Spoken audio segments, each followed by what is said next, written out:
Nuit du 13-14 décembre 1988. Vu un avion orange supersonique, genre chasseur Thunderbolt ou avion de combat. Note de bas de page, c'est le mot Thunderbolt qui s'est imposé dans ma conscience parce que autrement je ne connais rien à ces avions. Simplement une vitesse formidable avec un nez pointu qui fend l'air. Et un cheval noir, terrifié, accroché à son fuselage, point d'exclamation entre parenthèses. Il se pose sur ce qui me semble être un grand carré ou une grande cour de ciment gris. J'ai d'abord vu l'avion en vol, comme si j'étais à la même hauteur dans le ciel, et j'ai l'impression que c'est quand il s'est posé que j'ai vu ce cheval noir apeuré, accroché à son fuselage. Point d'exclamation. Ce doit être terrifiant pour la vieille force de vie. L'avion n'était pas exactement orange, mais un mélange de jaune et d'orange. 14 décembre 1988. On est tout près. Cet écrasement de feu est de plus en plus totalement perçu par le corps, en italique, comme l'écrasement de la mort et du mensonge, M majuscule 2 fois. Ce sont les usurpateurs et les faussaires. La réalité, R majuscule, approche. Sri Aurobindo avait dit que ce serait le pouvoir, en italique, supramental, qui se manifesterait d'abord. Et je comprends bien pourquoi. Il faut que toute cette Gestapo physique soit écrasée et nettoyée d'abord. Sinon la conscience supramentale resterait à batifoler et papillonner au-dessus du territoire ennemi. Le corps et la matière sont en plein territoire ennemi. Il faut d'abord délivrer ou exorciser la matière, M majuscule. On ne bâtit pas la nouvelle vie sur la mort. 18 décembre 1988, soir. Nous ne sommes plus au temps des grands hommes, nous sommes au temps des hommes gras, Rajiv Gandhi en Chine. C'était une furie de foudre, plus qu'impérieuse, presque forcenée. Ça passe ou ça casse. Je n'ai jamais vu ça.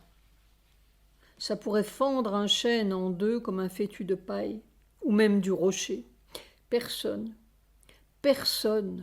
ne peut imaginer ce que c'est. Je ne sais pas comment je vis. Mais le corps adhère, en lettres capitales. Aucune peur. Seulement c'est difficile, incroyablement difficile, surtout pour le dos, et le passage du cou. Ce doit être cela, mon avion supersonique, point d'exclamation, entre parenthèses. L'impression que l'on est dans les derniers jours. Il n'y a plus de loi, entre guillemets, au pluriel. Il y a leur loi, L majuscule 2 fois, Sri Aurobindo Mère. 20 décembre 1988, The Hindu, 20 décembre, Beijing, 19 décembre. Aujourd'hui, l'Inde et la Chine ont décidé de donner un nouvel élan à leurs relations bilatérales, de diversifier leur coopération économique et technique et d'intensifier leurs liens culturels. La Chine a également exprimé son admiration pour la position de principe de non-ingérence dans les affaires intérieures du Tibet. Durant le premier des 5 jours de sa visite en Chine, le Premier ministre, M. Rajiv Gandhi, a eu 2 conversations successives sur de nombreux sujets avec le Premier ministre chinois, M. Li Peng.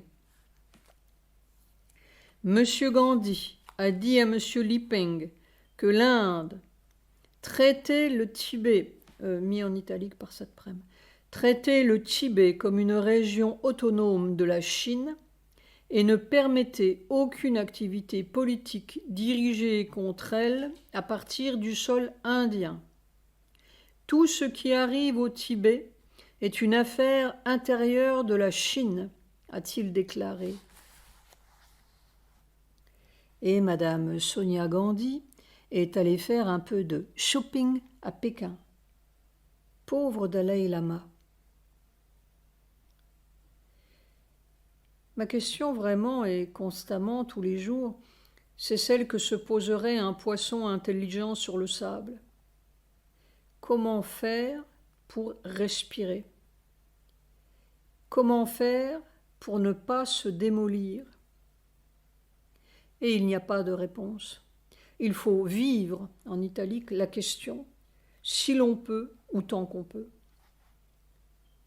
Si le poisson savait comment faire, il serait déjà amphibien.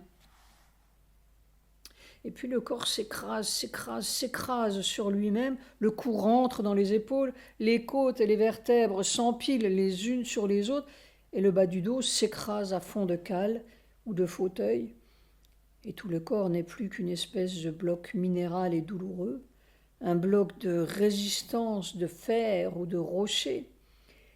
Et il faut soulever cet énorme poids pour respirer encore cette foudre qui descend, descend, écrase, écrase encore, et ainsi de suite.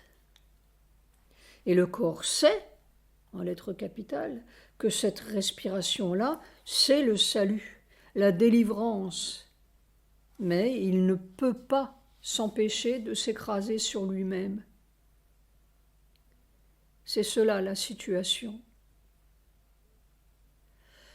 Il faut durer. 21 décembre 1988. Je crois que j'ai trouvé quelque chose dans la manière de respirer. La bouche. Ça a l'air tout à fait idiot. Mais après tout, on est comme un bébé d'un autre genre qui devrait apprendre tout le fonctionnement de son corps sans passer par sa mère habituelle. Oui, il faut naître à un autre monde physique. C'est difficile dans un vieux bonhomme. 22 décembre 1988. The Hindu, 22 décembre. À la question « Quel message allait-il ramener au peuple de l'Inde sur l'expérience de sa visite ?» il a déclaré un message à l'Inde très positif, celui de la reconstruction d'une amitié qui recommençait et de deux grands pays regardant vers l'avenir avec espoir, un immense espoir. Selon M. Rajiv Gandhi, le Tibet n'a fait l'objet que de quelques minutes de ses conversations avec le Premier ministre chinois et que M. Li Peng a apprécié la position de l'Inde, y compris celle des gouvernements précédents, sur le Tibet. La position indienne est que le Tibet est une région autonome de la Chine et que l'Inde n'intervient pas dans les affaires intérieures de la Chine. Ni le Dalai Lama, ni les réfugiés tibétains ne sont autorisés à mener des activités politiques en Inde. M. Gandhi a déclaré que son grand-père, Jawaharlal Nehru, avait rendu une visite à la Chine il y a 34 ans avec un message de paix et de bonne volonté. Entre l'Inde et la Chine, cet esprit est maintenant ranimé, a-t-il ajouté. Télégramme de protestation au Premier ministre. New Delhi, 21 décembre. L'Assemblée des députés du peuple tibétain a exprimé aujourd'hui son choc et sa consternation devant la déclaration du Premier ministre, M. Rajiv Gandhi, à Pékin, disant que l'Inde reconnaissait le Tibet comme une région autonome de la Chine. Dans un télégramme au Premier ministre, un porte-parole des députés du peuple tibétain, Tsering Dondup, déclare que le peuple tibétain, à la fois au Tibet et en dehors du Tibet, continuera notre lutte jusqu'à ce que nous atteignions le but qui nous est cher. Notre lutte jusqu'à ce que nous atteignions le but qui nous est cher. Le télégramme a été envoyé par l'intermédiaire de l'ambassade de l'Inde à Pékin. Terrible. terrible. Chaque fois que l'on croit avoir trouvé un moyen, entre guillemets, on se retrouve devant une nouvelle porte de fer, ou peut-être toujours la même, plus inexorable. Il faut traverser cette porte de fer avec sa douleur et son cri pour la terre, pour que leur œuvre s'accomplisse. À chaque seconde, on est à la limite. Et c'est toujours plus loin. Nous sommes venus dans cette matière malheureuse pour essayer de changer son malheur, M majuscule. C'est cela que tous les hommes devraient comprendre et savoir. 23 décembre 1988. On est en plein dans le rocher. Des masses terrifiantes, écrabouillantes. Si la mort existait, je serais mort 1000 fois cet après-midi. Il faut traverser la mort en vivant, en italique. Mais le corps sait, capitale, que c'est toi, en lettres capitales. Et il survit avec ce seul cri, en lettres capitales, de « c'est toi ». Que cette terre soit à toi, que cette Inde redevienne le pays de la mer divine. Une montagne, c'est moins dur, en italique, que ça. Ça égale ce mur de mort. Chaque fois, je sors de là avec une espèce de stupéfaction. Comment est-ce possible ? Comment suis-je debout ? Il faut être physiquement convaincu de la seule, en lettres capitales, réalité de la vie divine. Je me souviens de cette vision que j'ai eue il y a 7 ou 8 ans, de cette puissance silencieuse qui écrabouillait une montagne comme de la pâte. C'est tout à fait cela. Elle écrabouille l'illusion de la mort. C'est une illusion en fer. Il y a toi.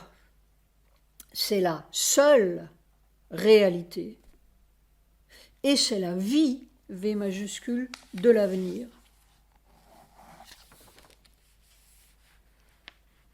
Page 354, une photo avec en commentaire le Premier ministre, M. Rajiv Gandhi, souriant, tandis que le Premier ministre chinois, M. Li Peng, porte un toast en l'honneur de Mme Sonia Gandhi après la signature de 3 accords hier matin à Pékin.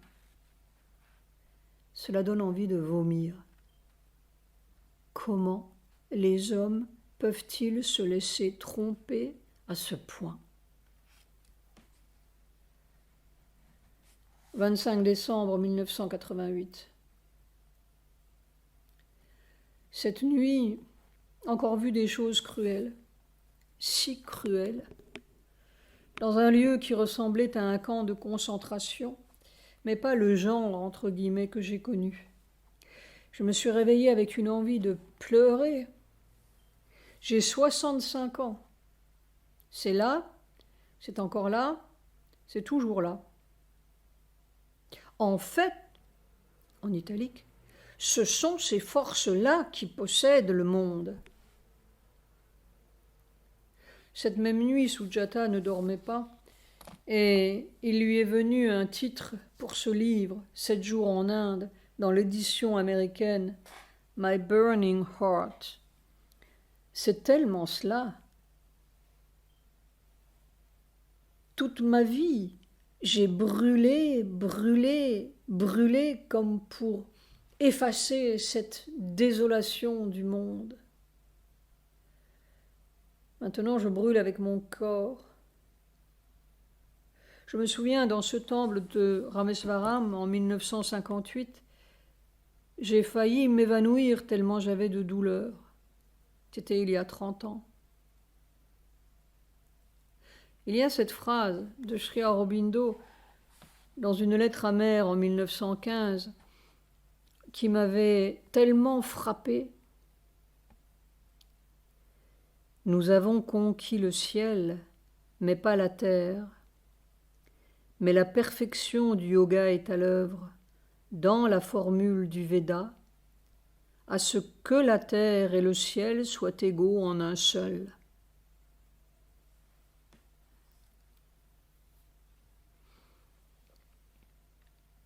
Je recommence parce que j'ai mal lu. Nous avons conquis le ciel, mais pas la terre. Mais la perfection du yoga est d'œuvrer dans la formule du Veda à ce que la terre et le ciel soient égaux en un seul. Alors je comprends en lettres capitales. Pourquoi ai-je envie de pleurer comme un idiot ce matin? Soir, se laisser écraser jusqu'à disparition complète. Je commence à comprendre, entre guillemets, toute la cruauté du système, S majuscule. Il faut traverser ça. Ce n'est pas se laisser écraser, c'est laisser écraser la cruauté, C majuscule. Mais on est plein de ça dans le corps, tout le système est plein de ça. Il domine jusqu'à nouvel ordre. Et ils vous font sentir qu'ils dominent. C'est pourquoi il faut s'annuler, pour que cette foudre écrasante puisse faire le travail, mettre toi, T majuscule, à la place. Ce n'est pas mon, entre guillemets, supplice, et c'est un abominable supplice, il ne faut pas se le cacher. C'est le supplice de la cruauté, et c'est toi, T majuscule, qui vient régner. Je commence à comprendre l'énormité de l'affaire. Je comprends pourquoi il y a ce terrorisme entre guillemets dans le monde, mais c'est une révolte dans le mauvais sens. Il faut se révolter contre ce système que l'on a dans sa propre peau, ce système cruel et mortel. Le terrorisme, c'est la même chose que leur fameux sida, AIDS. C'est un autre visage de la même chose, l'autodestruction de l'espèce. Elle se détruit parce qu'elle n'arrive pas à son but humain, son but évolutif. Le but de l'évolution n'a jamais été de faire des singes bouffis. 27 décembre 1988. Assis dans le fauteuil, le corps était tellement écrasé et supplicié que j'ai recommencé ma danse équestre debout devant la cheminée et j'ai vu que c'était le seul moyen, les bras le long du corps en se laissant tordre et secouer et martelant le sol. Seulement cette foudre est d'une rapidité si effrayante et impérieuse en italique que le moindre faux mouvement ou contraction quelque part pendant une fraction de seconde et tout peut casser. C'est très épuisant, mais c'est la seule manière d'absorber ces masses foudroyantes. C'est donc bien la vision de cet écuyer debout sur le cheval que j'avais eu il y a 2 ou 3 ans. Et c'est tout à fait cet avion supersonique qui descend, avec ce cheval noir effaré, entre guillemets, accroché à son fuselage. Pauvre vieux cheval. La nouvelle conscience est humoristique, mais en même temps elle vous avertit, point d'exclamation. If the body can bear the touch of supermind, disait Sri Aurobindo, si le corps peut supporter le toucher du supramental. Il savait. Comment faisait Mère? Soir. C'était la mort, armée de toutes ses griffes et de son fer, M majuscule, mort, et c'était ton amour, T majuscule, A majuscule, qui voulait traverser ce mensonge. et à chaque seconde, le corps, en majuscule, savait ça, en dépit de tout, en italique. S'il avait cessé de le savoir une seconde, il serait mort écrasé.